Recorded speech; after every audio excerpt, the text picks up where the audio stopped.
আজকে দুপুরের ভাতের মেনুটা অন্যরকম ভাবে করলাম। আজকে দুপুরের মেনু কি কি হয়েছে দেখো।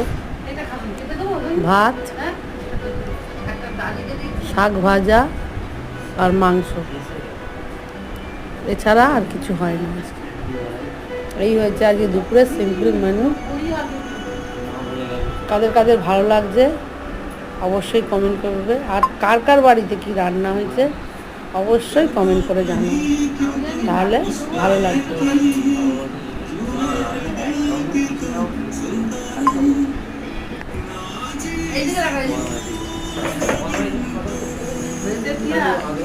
ধন্যবাদ বন্ধুরা, রাখছি।